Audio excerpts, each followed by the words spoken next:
श्री हरिनाम संकीर्तन की जय। ग्रंथराज श्रीमद् भगवद गीता की जय। श्रील प्रभुपाद की जय।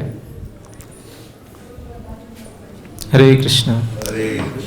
So we heartily welcome all the devotees, and first of all I like to offer my humble obeisances to all the Vaishnavas. So today we are discussing from Bhagavad Gita, chapter 18. The title is Perfection of Renunciation.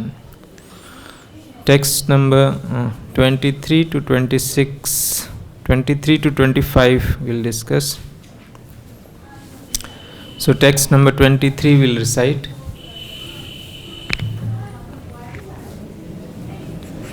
Niyatam sangarahitam aragadveshatah kritam afal prepsuna karma yattat sattvikam-uchyate. नियतं संगरहितं अरागद्वेषतः कृतं अफलप्रेप्सुना कर्म यत्तत् सात्विकमुच्यते. नियतं संगरहितं अरागद्वेषतः कृतम् अफलप्रेप्सुना कर्म यत्तत् सात्विकमुच्यते.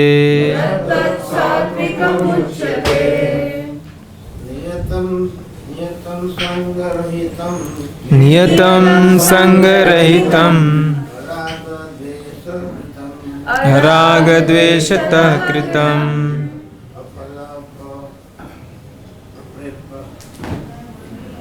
प्रेप्सुना कर्म अफल प्रेप्सुना यत्सात्विकमुच्यते. नियतं संगरहितं रागद्वेषतः कृतं फलप्रेप्सुना कर्म यत्तत् सात्विकमुच्यते. नियतं संगरहितं अरागद्वेषतः कृतं अफलप्रेप्सुना कर्म यत्तत् सात्विकमुच्यते.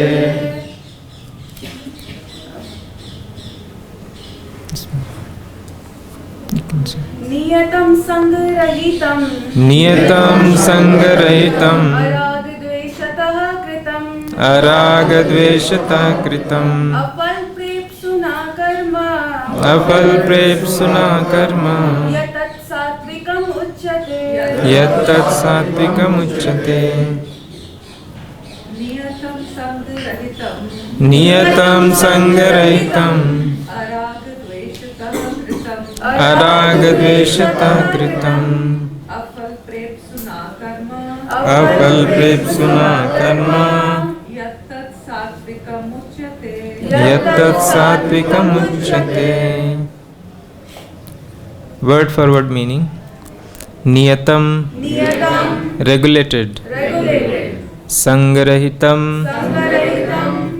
without attachment,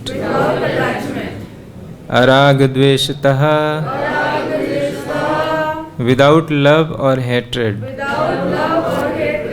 कृतं done, अफलप्रेप्सुना by one without desire for fruitive result,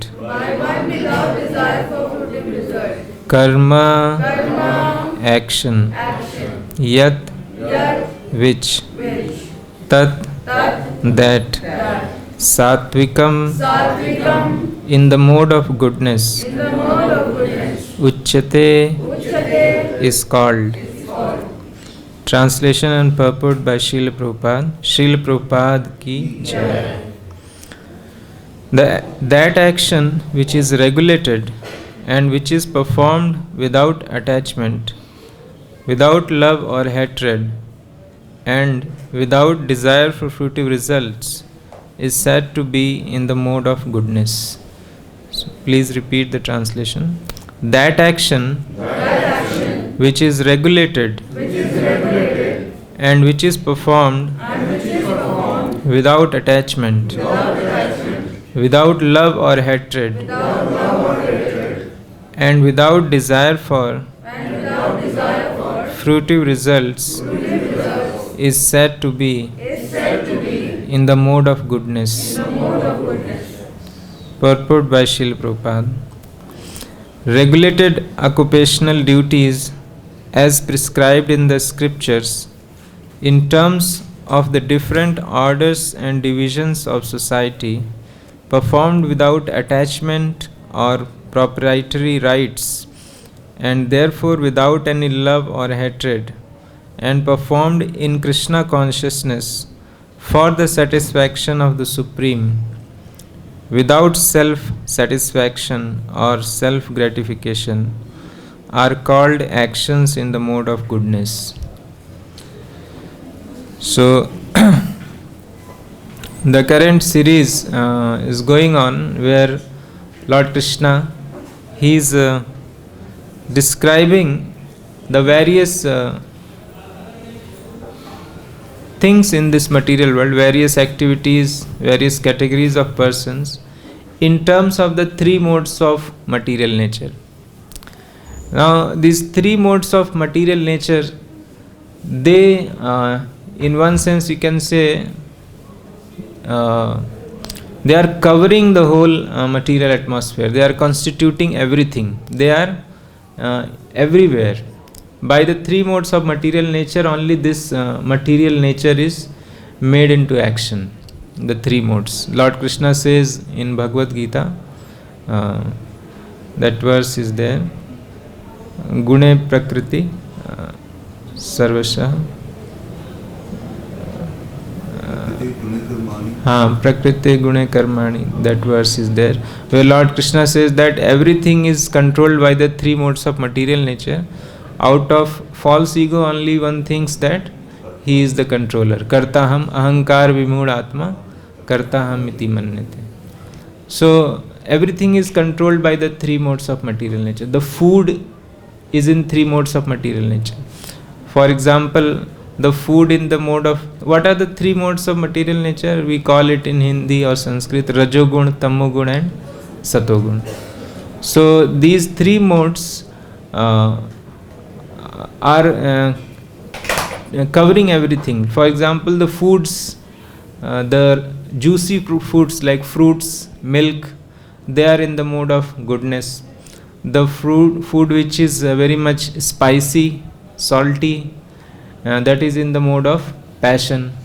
And the food which is rotten, kept in a fridge for a long time, and when that is eaten, that is in the mode of ignorance.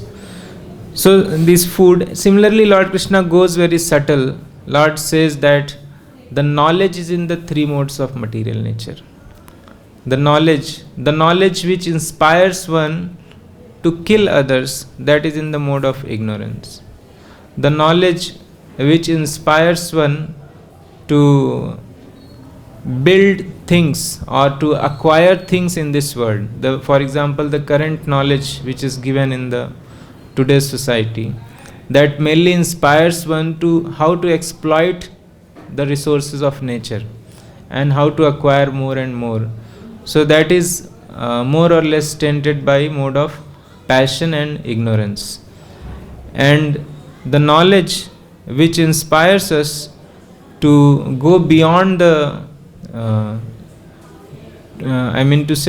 to inquire about the spiritual aspect, and the knowledge which inspires one to do the activities without attachment for the fruitive result, that is in the mode of goodness. Ignorance is very clear that it is destructive. the very fine difference between mode of goodness and passion. For example, the Arjun is fighting the battlefield very vigorously, and Duryodhan is also fighting the battlefield very vigorously. But Arjun is in mode of pure goodness and Duryodhan is in mode of passion. Both are fighting the same battle, but Arjun is situated in pure goodness and Duryodhan is situated in passion. What makes the difference? Because the Duryodhan, he is attached, he is doing it for his personal gratification, for personal purpose. So that's why that makes him go down in the mode of passion. And Arjun is not attached to the result of the warfare. Lord Krishna trained him right in the beginning. So Lord Krishna, Arjun is working for Lord Krishna. That's why his actions are situated in pure goodness. He is not tainted by passion, although he is killing, but he is untainted by passion. Rajogun se he is totally untainted. Now here, before this, Lord Krishna described about knowledge, and in these 3 verses, Lord Krishna he is describing about the actions which are in the 3 modes. The actions are also performed in the 3 modes. And in some places in Bhagavad Gita, Lord Krishna has also described that the faith is also in the 3 modes. Shraddha. Faith is also in 3 modes. How faith can be in 3 modes? The faith which inspires one to, again the same thing, which inspires one for destructive purposes. The faith. So that faith is in mode of ignorance. So everything is very clearly given. We can see from the Bhagavad Gita. Sometimes that faith is justified, that this is our religion, this is our process, or this is inspired by us, we will go to heaven by this. But we can understand they have that faith, but that faith, because it is destructive in nature, that faith is in the mode of ignorance, according to Bhagavad Gita. And the faith which inspires one to prolong his life in the material world, to acquire more and more, so that is in the mode of passion. And the faith which inspires one to transcend the material nature, to transcend means to get out of the clutches of the material nature, that is in the mode of goodness. So everything is tainted. The main difference is that if we are attached to the fruits of our actions, that is passion, and if we are not attached to the fruits of our action, if we perform it selflessly, that is in the mode of goodness. Now the second part, if we are not attached to the fruits of action, then it can be categorized in 2 parts. One is like normal social service, which the people do. They open this various things, schools and orphanage. So they open that. Some people are attached for name, fame, money, name, fame and glory, and some do it selflessly. So those who are attached, they are in the mode of passion, and those who are selflessly doing, they are in the mode of goodness, Satogun. So we have to understand that the mode of goodness is also bondage. It is also called gun. Gun means rope. Rajogun, Satogun, Tamogun. So gun means rope, and all these 3 ropes, they bind us in the material world. Somebody who is not attracted by goodness and passionate activities, he may be attracted by, somebody who is not attracted by ignorant and passionate activities, he may be attracted by goodness activities, like the opening of orphanages and doing good. So, but we have to understand that is also a rope which binds one in the material nature. So, Srila Prabhupada, he is explaining in the purport, he is not leaving any room. That's why we use the word pure goodness. pure goodness, or in Sanskrit it is called Vishuddha Sattva. Okay, and or it can also be called transcendental, beyond the three modes. Transcendental means which transcends the three modes. So Arjun, he is situated in transcendental mode because his actions are done for the pleasure of Lord Krishna. So goodness is like zero level, and the actions which are done for the purpose of Lord Krishna, for the interest of Lord Krishna, so automatically do not have any personal interest, because it is done for somebody else's interest. And because it is done for the interest of the Supreme Lord, it becomes transcendental, because the Supreme Lord is transcendental, and the purpose of whole creation is to serve Lord Krishna, because everything is part and parcel of Lord Krishna. So naturally it is the purpose of existence of everything to serve Lord Krishna. So Srila Prabhupada, he is saying in the purport that actions which are performed without attachment or proprietary rights, and therefore without any love or hatred. So if something, we are not attached to anything, so obviously there will be no love and no hatred. So that is like neutral platform. And performed in Krishna consciousness. So Srila Prabhupada is here adding the extra thing, performed in Krishna consciousness, so that we do not get diverted by the mode of goodness also. We have to perform our action for Krishna, for the satisfaction of the Supreme, and to remove any contamination of personal interest. Srila Prabhupada is adding without self-satisfaction or self-gratification.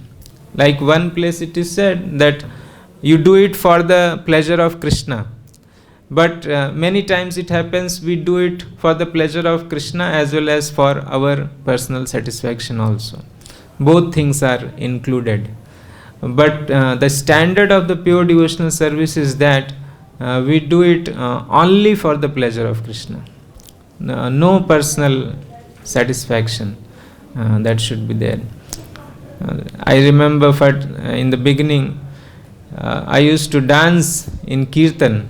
So I had a double motive, that I will dance in the Kirtan and my body will also remain fit.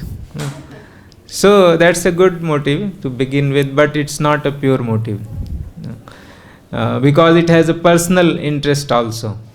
The dancing should be done exclusively for the pleasure of Krishna. Whether that is good for our health or not good for our health doesn't matter. So that is the meaning of pure Krishna consciousness. So Srila Prabhupada is saying without self-satisfaction. Srila Prabhupada is using two words, without self-satisfaction or without self-gratification.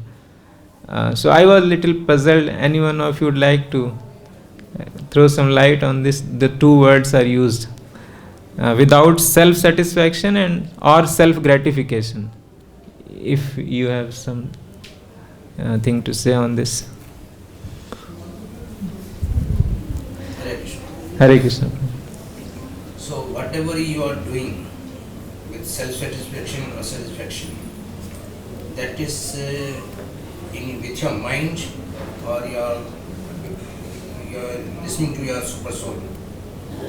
Okay. What is your motive? Listening to the mind or listening to the super soul?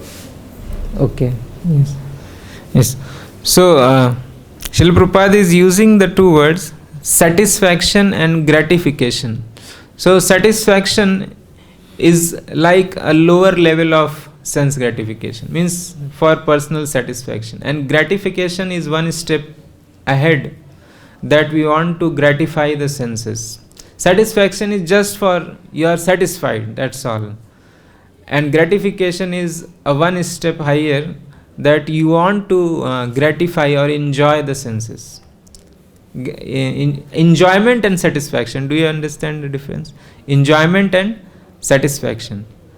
So Srila Prabhupada is saying both things should not be there. Somebody may not like to enjoy, but it should also be above the level of satisfaction. Do not expect any personal satisfaction also. It is said, like you should remain satisfied. So that is a good virtuous quality if you remain satisfied. But Srila Prabhupada is saying you do not expect any satisfaction also, personal satisfaction also. That if I perform Krishna consciousness, I will be satisfied. No, whether satisfied or not satisfied does not matter. What is the instruction of the Lord? That is the that we have to focus upon. Like in the beginning days when this temple was constructed, so sometimes devotees who came to Vrindavan, they came with very high hopes that we'll go to Vrindavan, we'll roam around the beautiful gullies of Vrindavan and we'll chant Radhe Radhe, Hare Krishna, and we'll enjoy spiritual bliss. And here Srila Prabhupada engaged them in temple construction. And sometimes devotees were in one sense annoyed, frustrated. Srila Prabhupada, what we are doing in Vrindavan, we are simply counting cements and bricks. We have no this peace of mind. So Srila Prabhupada said, this is your peace. Whatever, I don't remember the exact reply, but Srila Prabhupada said, this is your devotional service.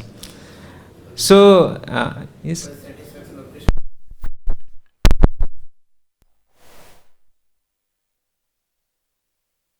So that is a standard. That's what Srila Prabhupada is saying. No personal satisfaction, self-satisfaction, or no self-gratifications. So this type of action is called action in the mode of goodness. How does it practically apply? How do we practically implement it? We practically implement it by following the instructions of a spiritual master.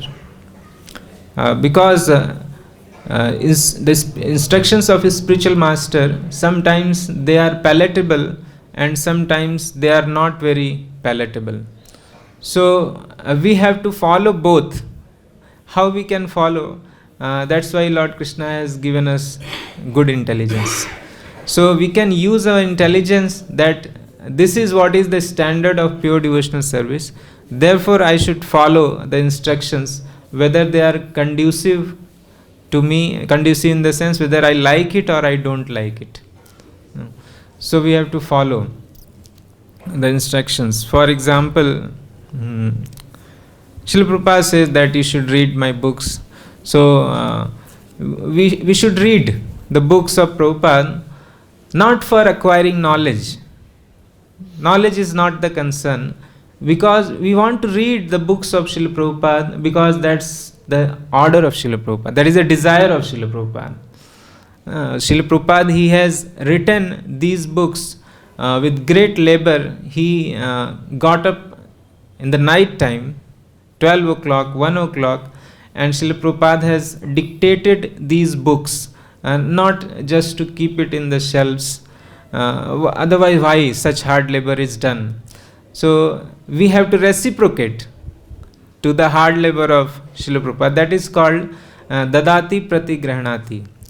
Now, if we reciprocate to Srila Prabhupada by reading the books of Srila Prabhupada very seriously, we'll definitely develop a relationship with Srila Prabhupada, surely, because Srila Prabhupada is present in his books. And once we develop the relationship with Srila Prabhupada through the medium of his bona fide representatives, that is important.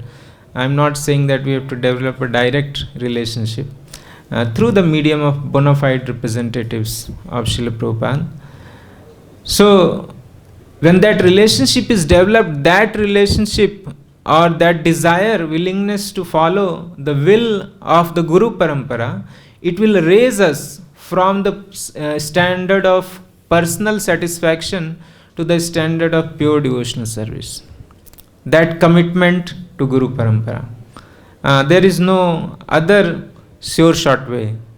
Only because that commitment, that feeling of commitment has inbuilt pleasure stored in it. Pleasure, or you can say that inbuilt spiritual bliss stored in it. The feeling of commitment to Guru Parampara. In chapter 18 itself, I'll just like to read. It's a beautiful purport by Srila Prabhupada, where the Sanjay, actually Sanjay, he is hearing this Bhagavad Gita from, he's seeing the Bhagavad Gita, Lord Krishna is speaking, and Sanjay is seeing it directly. So, any of you know that who is the spiritual master of Sanjay? Vyasdev. Srila Vyasdev is spiritual master of Sanjay. So when Sanjay is experiencing such a blissful conversation, he is hearing, so he is remembering Vyasdev. In that state of spiritual bliss, Sanjay is remembering his spiritual master. Naturally, a disciple remembers his spiritual master. And he is saying, text number 75, chapter 18 only, he is saying, Vyas prasada shrutavan etad guhyam aham param yogam yogeshwarat krishnat sakshat kathayatah swayam. So Sanjay is in the palace of Dhritarashtra, and he is saying, Vyas prasadat shrutavan, by the mercy of Vyas, I have heard these most confidential talks directly from the master of all mysticism. Sanjay is not present before Krishna, but he is saying he has heard directly from Krishna. How? Vyas prasadat shrutavan, by the mercy of Vyasdev, because Vyasdev gave Sanjay the ability to see and hear the Bhagavad Gita from the battlefield. And who was speaking personally to Arjuna. And the purport is much more relishable. Srila Prabhupada is saying, Vyas was the spiritual master of Sanjay, and Sanjay admits that it was by Vyasa's mercy that he could understand the Supreme Personality of Godhead. This means that one has to understand Krishna not directly, but through the medium of spiritual master. The spiritual master is the transparent medium, although it is true that the experience is still direct. This is the mystery of disciplic succession. So Srila Prabhupada is saying that although Sanjay is hearing through the medium of his spiritual master, but the experience is direct.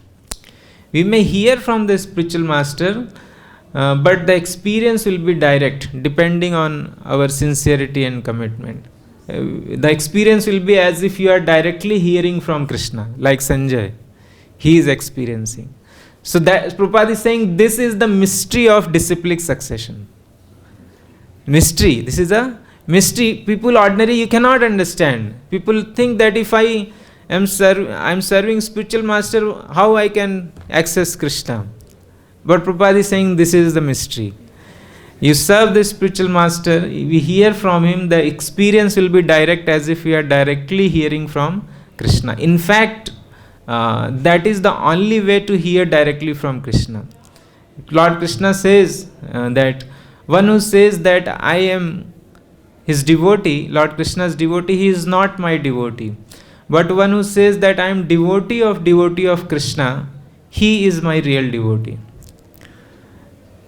So there is no way to reach Krishna directly, but the direct method is explained here through the Guru Parampara. That is a direct method. Otherwise you will take long time. If we try to approach Krishna without the medium of Guru Parampara, it will take lifetimes. But if we are intelligent enough to accept the shelter of bona fide Guru Parampara and dedicate ourselves according to our capacity, we try to increase our commitment day by day intelligently. Srila Prabhupada says that one cannot advance in Krishna consciousness without being thoroughly intelligent. Thoroughly intelligent.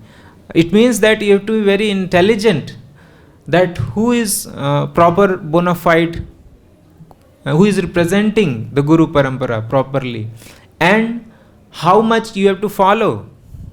That intelligence is required, that what is our standard, how much we can follow. if we follow beyond our ability, we will not be able to follow, we will collapse. So one has to go gradually, step by step, taking guidance from the devotees or Srila Prabhupada books, and very intelligently one has to practice Krishna consciousness. So intelligence is required, and this intelligence will be given by the Lord. This intelligence will also be given by the Lord. The Lord says in Bhagavad Gita 10th chapter, Satatam kirtayanto mam yatantascha dridvrta. Sorry, that is not. Tesham satata yuktanam bhajatam priti purvakam dadami buddhi yogam tam yena mam upayantite. That those who are always engaged in my service with love and devotion, always, constantly, satatam yuktanam, dadami buddhi yogam tam, I give them the intelligence by which they can come to me. So that intelligence will also be given. Srila Prabhupada says, what is the criteria? One has to always engage himself in the service of the Lord. So if we always try to engage ourselves in the service of the Lord will give intelligence from within, or the Lord will make arrangements by which we can come to the Lord. We can advance in Krishna consciousness. So this is a mystery of Guru Parampara, the importance of accepting a bona fide spiritual master, and this is the way how we can raise ourselves from the clutches of the three modes of material nature. Because the instructions of the bona fide spiritual master are transcendental, they are beyond the three modes, and if we follow them with faith, then we cross over the three modes of material nature. In Brahma Samhita, all of you know Brahma Samhita. So after Lord Brahma, he glorified Lord Krishna. So Lord Vishnu, he gave 5 instructions to Lord Brahma. In 5 verses, Lord Vishnu gave instructions to Lord Brahma, and that is given at the end of the book Brahma Samhita by Srila Bhakti Siddhanta Saraswati Thakur, that small book. Okay, so in that one of the verses, Lord Vishnu says that Yadrishi Shraddha Siddhir Bhavati Tadrishi, and Srila Bhakti Siddhanta Saraswati Thakur, he has translated that the spiritual realization corresponds to the degree of one's faith. The realization in spiritual field will depend upon the degree of our faith in the instructions. For example, if Lord Krishna says that I have appeared in the form of my holy name, so we will not realize in the beginning. But if we put faith, because it is told in the scriptures, it is said by the Lord, so Lord must be appearing as his holy name. So that faith is required. If you put that faith, the realization will come. Lord Krishna will give that realization. But if we think that I want first realization and then I will put faith, so then it is Lord Krishna do not work in that way. Actually, Lord says that first you put your faith, then I will reveal myself. So that is a process that we have to first put faith. In fact, the real meaning of faith is that Srila Prabhupada says in Bhagavad Gita, trust in something sublime. Srila Prabhupada defines faith as trust in something sublime. Sublime means which you cannot experience with your senses, which you cannot experience, which is sublime. So if you can put trust on something which you cannot experience with your senses, that is called faith. And if we say that I will put faith only if I experience it with my senses, I realize it, then that is not faith. That is actually dependence on our own senses. That is dependence on our own mind and senses. So real faith means that we are able to put faith on the words of Guru Parampara, spiritual master, without having realization. So that is the meaning of faith. Otherwise, where is the role of faith? Where that devotion will come out? unless that commitment, that step is taken without having substantial realization. Now, if you have realization, it means that faith is depending on our personal realization. So, the next verse, Yattu kamepsuna karma sahankarena va punah kriyate bahulayasam tajrajasam udahritam. So, translation: but actions performed with great effort by one seeking to gratify his desires and enacted from a sense of false ego is called action in the mode of passion. So, very clearly, actions performed with great effort. It can be great effort, like cracking IAS exams, IIT exams, or building some big industrial empire. It requires great effort. It requires intelligence also. But by one seeking to gratify his desire. But what is the flaw? It is personal desire. And enacted from a sense of false ego. And it is done with the sense of false ego, that I have to do it, I have to acquire.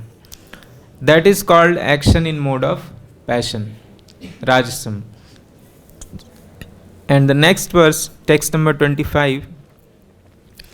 Anubandham kshayam himsam anapekshya cha paurusham mohadarabhyate karma yattattam uchyate. That action performed in illusion, in disregard of scriptural injunctions, or without concern for future bondage or for violence or distress caused to others, is said to be in the mode of ignorance. So, illusion means if one has no knowledge that what is right, what is wrong, disregard of scriptural injunctions. If we know something and we still disregard it, so that is also in mode of ignorance. Sometimes in devotional service also it happens that we know what is right, what is wrong, but still we disregard. So those actions are also in the mode of ignorance, tainted by the mode of ignorance. Without concern for future bondage. We are not concerned whether this action will bind me in the future or not. There is no such consideration. So that action is in the mode of ignorance. Or it is for the violence or distress which is caused to others. That is in the mode of ignorance. So the Lord has covered all the possibilities which are in the mode of ignorance. Purport Srila Prabhupada is saying, one has to give account of one's actions to the state or to the agents of the Supreme Lord called the Yamdutas. Irresponsible work is destructive because it destroys the regulative principles of scriptural injunctions. So, irresponsible work. Irresponsible means the same thing. We do not consider whether this work is good or bad. No. We do not consider about its consequences. So, irresponsible work is destructible. It is often based on violence and is distressing to other living entities. Such irresponsible work is carried out in the light of one's personal experience. So here the personal experience is very dangerous if we act based on our personal experience. Because personal experience without guidance from the scriptural injunctions is destructive. It is mostly out of the track. So, if one is only acting based on one personal experience, so most probably he will end up in doing destructive work. So, if we want to get out, then instead of personal experience, we have to act based on scriptural injunctions or instructions of a spiritual master. This is called illusion, and all such illusory work is a product of mode of ignorance. So all this illusory work which do not consider the scriptural injunction is a product of mode of ignorance.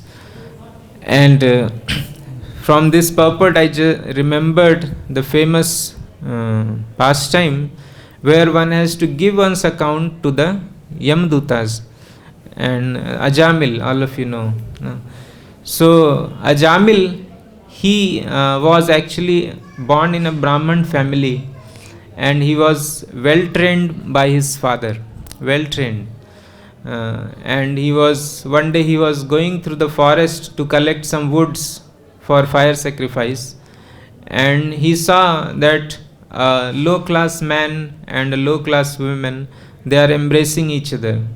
And by seeing that sight, he became infatuated with the desire to acquire that woman, to possess that woman or prostitute. And when he came to his home, his mind was totally absorbed. Sangat sanjayate kamam dhyayato vishayat pumsam sangasteshu pajayate. He began to contemplate on that woman, and because he started to contemplate, he developed attachment. And by that attachment, his memory was bewildered, and he brought that woman as a maid servant. Then gradually he told her wife to go out, parents also, and he was totally absorbed in the fulfilling the needs of that woman or prostitute. So this happened because Ajamil, he disregarded the scriptural injunctions. He was in the mode of goodness, he was doing the goodness activities, but he disregarded those instructions and he glided down to the mode of ignorance. Such a Brahman, he was well trained, and he glided down to the mode of ignorance. And he started to kill people, loot people, and for anything he was doing to perform, to satisfy his wife, the prostitute. But by good fortune, some sages, they came at his house and they instructed him to name his son as Narayan. And Ajamil, he would call his son every time, because he was the eldest son, the youngest son, and he was very much affectionate to that youngest son. So he's called him Narayan, do this, Narayan, come here, very affectionately. He was calling his name. And the Bhagavatam, Vishnu Dutas, they say that by chanting the name of Narayan, although unconsciously, although not addressing to the Narayan, he became free from all sins, even before he chanted the name of Narayan at the time of death. Because he was calling the name of Narayan, he became free from the sins. And when the time of death came, somehow the Yamdutas were not aware of the glories of the holy name of the Lord. Yamdutas were not aware that time. So they approached Ajamil, and they tried to drag him, and in that helpless state, Ajamil, he started to cry out, Narayan, Narayan. He was crying for his son, Narayan. But immediately Vishnu Dutas, they appeared as soon as he called the name Narayan. Srila Prabhupada said that he called only once. So he called Narayan, and immediately Vishnu Dutas, they appeared and they stopped the Yamdutas. And the Yamdutas, they were not aware. They said, this man is sinful, he did not perform any atonement. So that was a good method earlier, because if somebody has performed some sinful act, if he performs atonement for that sinful act according to the scriptural injunctions, he is saved from the clutches of Yamdutas at least. But they were not knowing that chanting the holy name of the Lord is highest atonement, highest kind of atonement. So Ajamil, he already atoned for that, and the Vishnu Dutas informed the Yamdutas that Ajamil is already free, and this is very disappointing that the people who are the holders of religion, they do not know the codes of religion. Those who are supposed to protect religion, they are only destroying religion. They do not know that the holy name of the Lord is so powerful. So I'll just like to read this purport. by Srila Prabhupada. I'll just read the translation. The Vishnu Dutas continued, even previously while eating and at other times, this Ajamil would call his son saying, "My dear Narayan, please come here." Although calling the name of his son, he nevertheless uttered the 4 syllables Narayan. The Vishnu Dutas are explaining to the Yam Dutas. Simply by chanting the name of Narayan in this way, he sufficiently atoned for the sinful reactions of millions of lives. Millions of lives. So that is how we should, powerful is the name of the Lord. Previously, purport by Srila Prabhupada. Previously, when engaged in sinful activities to maintain his family, Ajamil chanted the name of Narayan without offenses. To chant the holy name of the Lord just to counteract one's sinful activities or to commit sinful activities on the strength of the chanting of the holy name is offensive. Means if you are chanting and you are thinking, I will counteract my sins by chanting. So that is offense. Namno balad yashi pap buddhi. But although Ajamil engaged in sinful activities, he never chanted the holy name of Lord Narayan to counteract them. That was not his intention. He was chanting just the name of his son. So that's why earlier the names of villages, the names of children, they were kept on the names of Lord. So many villages they have the name, they are on the names of Lord. So he simply chanted the name of Narayan to call his son. Therefore his chanting was effective. Because of chanting the holy name of Narayan in this way, he had already vanquished the accumulated reactions of many lives. In the beginning he was pure, but although he later committed many sinful acts, he was offenseless because he did not chant the holy name of Narayan to counteract them. One who always chants the holy name of the Lord without offenses is always pure. As confirmed in this verse, Ajamil was already sinless, and because he chanted the name of Narayan, he remained sinless. It did not matter that he was calling his son, the name itself was effective. So, by this, the Ajamil, it says that Ajamil was eligible to be liberated. Eligible to be liberated. And he was not eligible to be taken by Yamdutas. But he was eligible, but he had to perform little bit more to get entrance into the spiritual world. So he was eligible, that's why he got another chance and he performed devotional activities in Haridwar. He went to Haridwar, although the Vishnu Duta saved him that time, but they did not take him to the spiritual world because he had not developed love for Krishna that time. So he had to perform the devotional services and develop that love for the Lord to enter into the spiritual world. And when he did that at Haridwar, the Vishnu Dutas, they came and they took Ajamil in the spiritual plane to the spiritual world.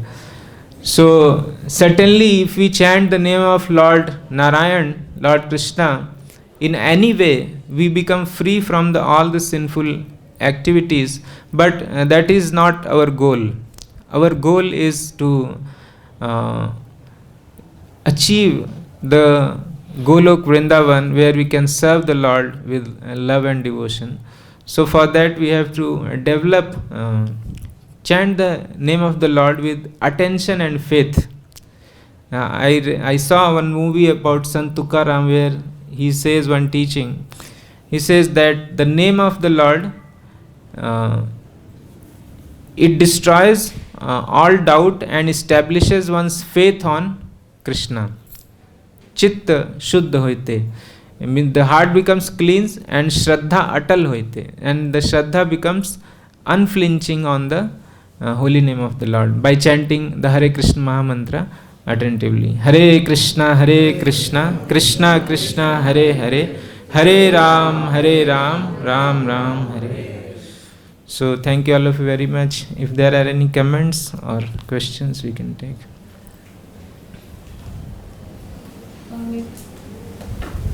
Thank you, Hare Krishna. Thank you Hare very Krishna. much. I have a really quick question. So once you mentioned about realization, and in the last verse you mentioned about personal experiences. So what's the difference between realization and personal experiences? It's same. So like initially we have to put faith to get some realization, which is also kind of personal experience. Yes. And in the last verse it is stated like one should not take actions on the basis of personal experiences. Yes. So I want to clarify that. Yes. So personal experiences, they are like means they help us to take actions, but we should not depend on our personal experiences. That I mean to say that, for example, if I am chanting Hare Krishna mantra for 15 years and I do not have personal experience that Krishna is non-different from his holy name, neither my hairs stand on end on chanting Hare Krishna mantra, so I should not depend on these personal experience. Surely the personal experience and realization play a very important role because they are awarded by the Lord, the personal experiences and realizations. But the faith means, if I say in one word, one statement, faith means to follow the instruction of a spiritual master with absolute dependence. Means you put faith that whatever is told by spiritual master, that I have to follow. That is true.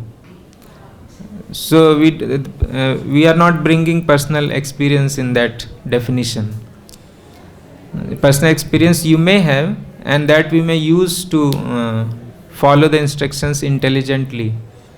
But we sometimes, like I'll give the famous example, Lord Chaitanya Mahaprabhu, he went to South India, and there was a South Indian Brahman who was illiterate, and his spiritual master gave him instruction that you read Bhagavad Gita.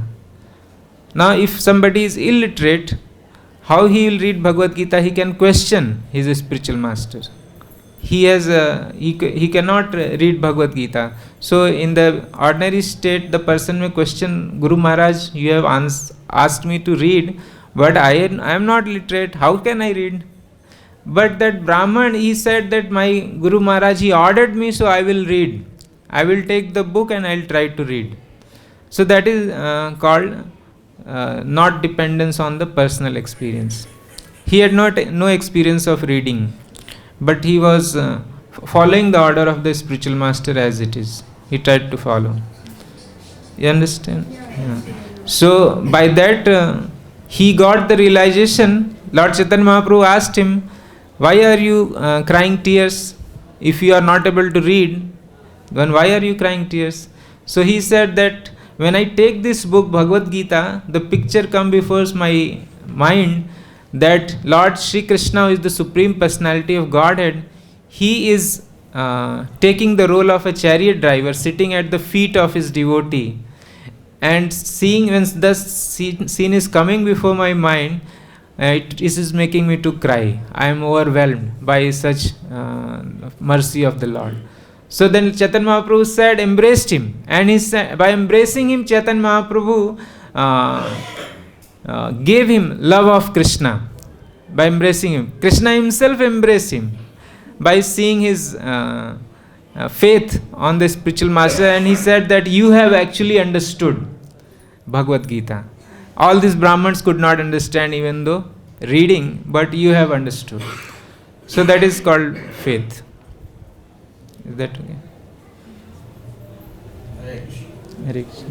How the motion of material nature, how they are binding us, even though sometimes we don't want to do something, but we are forced to do.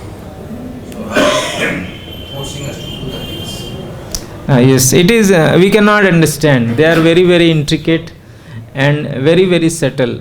So we should focus on how we can get out of it. Because Lord Krishna says in 10th chapter to Arjun, he explains his opulences to Arjun, and at the end he says, Arjun, how much opulences I will explain to you? My opulences are unlimited. whatever I have explained, this is just a small fragment of my splendor. How much I should explain? Better you give it up, nonsense thing.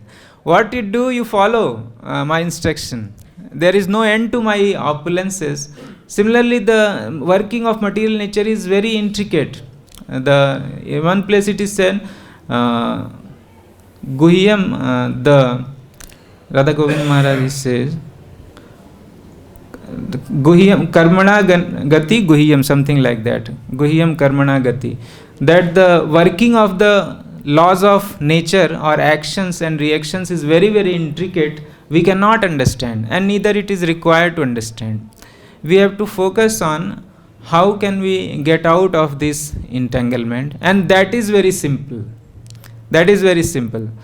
Simply we have to follow the instructions, chant Hare Krishna Mahamantra attentively, and engage ourselves to our best capacity all the time in the service of the Lord. And in that we automatically will be delivered from this entanglement. Okay. So thank you all of you very much. Granth Raj Srimad Bhagavad Gita ki jai.